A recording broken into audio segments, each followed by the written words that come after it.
Sabe aquela sensação de estar tão focado em alguma coisa que o tempo simplesmente voa? Que o mundo ao redor some? Pois é, isso tem nome, é o estado de fluxo. E hoje a gente vai mergulhar na neurociência por trás desse superpoder da nossa mente, para entender como ativar ele sempre que a gente precisa. Olha, essa ideia de produtividade que se multiplica sem esforço parece quase um sonho, né? Mas o ponto principal está bem aí na última frase. Não é fantasia. O estado de fluxo é um fenômeno real que acontece dentro do cérebro com química de verdade. É pura ciência da alta performance. Certo, então vamos entender qual é a grande promessa do fluxo. A gente está falando de um desempenho fora da curva. E a chave para isso, olha só, não tem nada de mágico, é ciência pura. E esse é o pulo do gato. Não é um truque, é um evento físico real que acontece por causa de um coquetel químico bem específico no cérebro. E o mais legal é que, se a gente entende essa receita, a gente deixa de só esperar o fluxo acontecer por sorte e passa a ser, tipo, o maestro da nossa própria mente. A gente aprende a ativar esse estado de propósito. Então, vamos pensar nesses químicos do cérebro como se fossem uma orquestra. Cada um toca um instrumento, tem a sua função. Mas é quando eles tocam juntos, em perfeita harmonia, que a mágica, a sinfonia do fluxo acontece. Bora conhecer os solistas dessa orquestra? Isso mesmo, são três os grandes protagonistas dessa história, os três mosqueteiros do fluxo. São eles que conseguem, juntos, silenciar todo aquele ruído mental e amplificar o foco de um jeito absurdo. Entender o papel de cada um é o primeiro passo para a gente aprender a usar isso a nosso favor. O primeiro é a famosa dopamina. Muita gente acha que ela é o químico da recompensa final, mas não é bem assim. A dopamina, na verdade, é liberada na antecipação do progresso. É ela que dá aquele gás, sabe? É a dopamina que transforma uma tarefa de "ai, eu tenho que fazer isso" para "nossa, eu quero muito fazer isso". Depois vem a norepinefrina.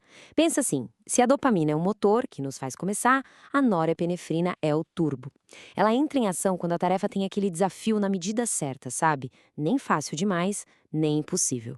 E aí ela agiliza tudo, aguçando os sentidos e acelerando o raciocínio.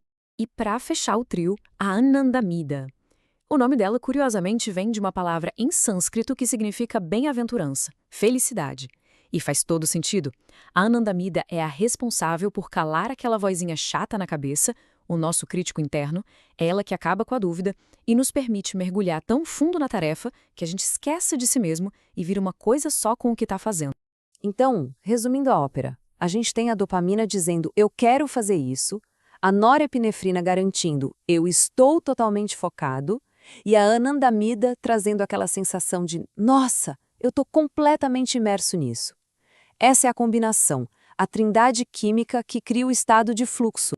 Mas o mais incrível não é só a presença deles, é como eles interagem.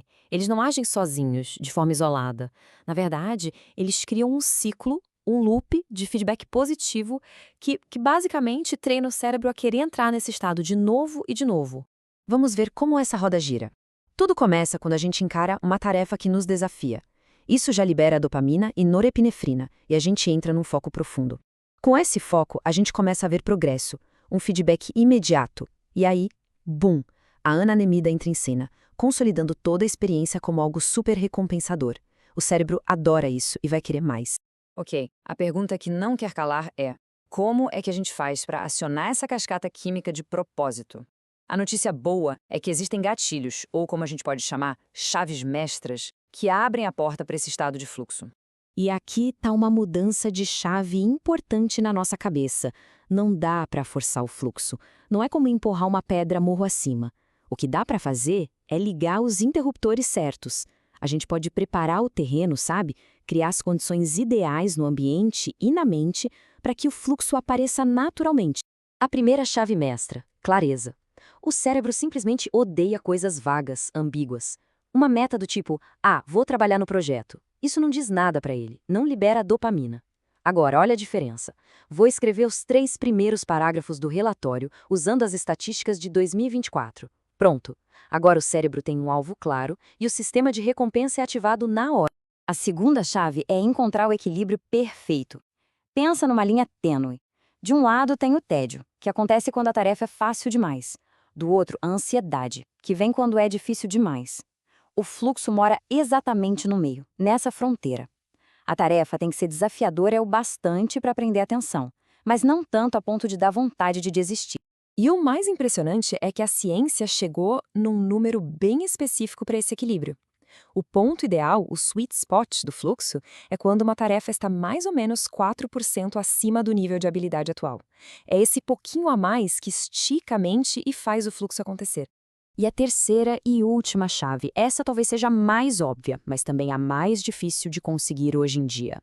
Zero distrações. E, gente, isso não é frescura, não é questão de preferência, é uma necessidade do cérebro.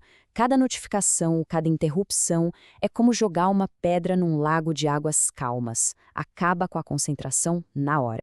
E o prejuízo de uma interrupção é muito, mas muito maior do que a gente imagina. Uma simples notificação no celular não custa só aquele segundo para olhar. Ela causa o que a gente chama de troca de contexto no cérebro. E para voltar ao nível de foco que a gente estava antes, pode levar até 20 minutos. Pensa no tempo perdido. Beleza, já entendemos a ciência por trás de tudo. Agora vamos para a parte prática. Como a gente faz para ativar o estado de fluxo de forma consistente? Vamos a um guia rápido. Então, aqui vai um checklist prático. Pensa nisso como um ritual para preparar o terreno para o fluxo. Primeiro, defina uma meta super específica para os próximos 90 minutos. Depois, ajuste o desafio para ser aqueles 4% a mais. Em seguida, bloqueie o digital total, zero notificações. Avise as pessoas que vai entrar em modo de foco e, finalmente, mergulhe de cabeça, sem interrupções. É quase como um roteiro para convidar o fluxo para trabalhar com a gente. E para a gente fechar, fica essa reflexão. O que seria possível alcançar se o estado de fluxo virasse um hábito, algo diário, e não só um acidente que acontece de vez em quando? Agora que a gente entende a ciência por trás, dá para parar de contar com a sorte e começar a cultivar esse estado de alta performance de propósito. O potencial disso é realmente limitado.